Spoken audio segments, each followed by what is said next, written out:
दर्जा प्राप्त मंत्री और राज्य मंत्रियों के बारे में तो आप जानते होंगे, लेकिन क्या आप जानते हैं कि इन पदों का वितरण कैसे और किस मकसद से किया जाता है? इसका आपकी जेब पर क्या असर होता है, एक रिपोर्ट के जरिए आपको समझाते हैं।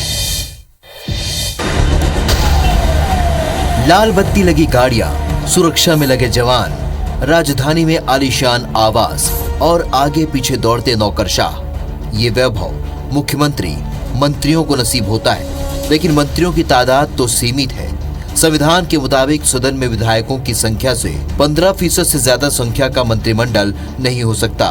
मध्य प्रदेश में कुल 230 विधानसभा सीटें हैं, इसलिए मंत्रिमंडल में 35 से ज्यादा सदस्य नहीं हो सकते। तो सवाल ये उठता है कि पार्टी अपने बाकी विधायकों को कैसे उपकृत करे। सरल शब्दों में कहें तो कैसे उन्हें खुश करे। इसका एक सामान्य सा समाधान सालों पहले निकाला गया था। जो मंत्री नहीं बन सकते उनके लिए कैबिनेट और राज्य मंत्री का दर्जा दिया जाता है। प्रदेश सरकार में अभी दर्जा प्राप्त कैबिनेट और राज्य मंत्री 42 है। हाल ही में सरकार ने 4 लोगों को मंत्री का दर्जा दिया है। आपको ये जानकर हैरानी होगी कि दर्जा प्राप्त कैबिनेट और राज्य मंत्री का पद देने का कोई नियम ही नहीं है। जानकारी के मुताबिक मध्य प्रदेश में बीते 10 साल में 146 लोग दर्जा प्राप्त मंत्री बनाए गए हैं। आंकड़ों पर नजर डालें तो पता चलता है कि साल 2014 में 3 दर्जा प्राप्त मंत्री थे, तो 2015 में इनकी संख्या 4 हुई।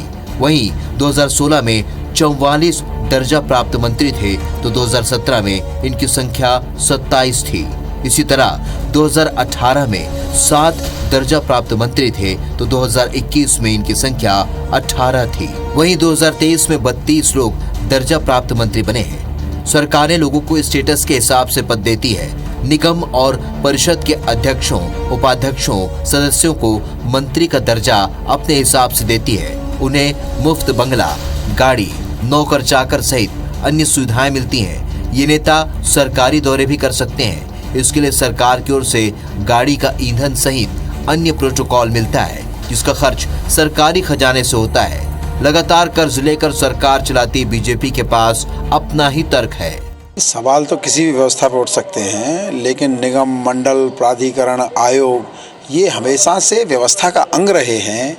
काम का डिसेंट्रलाइजेशन कैसे हो सकता है, विकेंद्रीकरण कैसे हो सकता है, छोटे छोटे समूहों में अच्छे काम योजना के साथ कैसे हो सकते हैं, इसके लिए सारी व्यवस्थाएं की जाती हैं। चूँकि ये सरकार के अंग ही होते हैं, इसीलिए निश्चित रूप से सरकार उनकी चिंता करती है। और अब जरा इस मसले पर कांग्रेस का पक्ष भी जान लीजिए।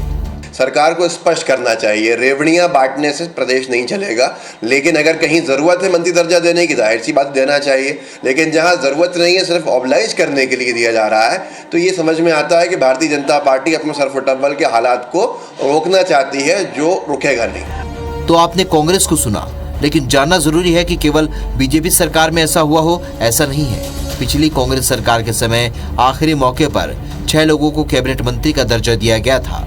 बहरहाल नियमों के लूप होल का फायदा उठाकर इन नेताओं की मौज जनता के सरकारी खजाने से ही पूरी की जा रही है। सुधीर दंडोतिया, IBC 24, भोपाल।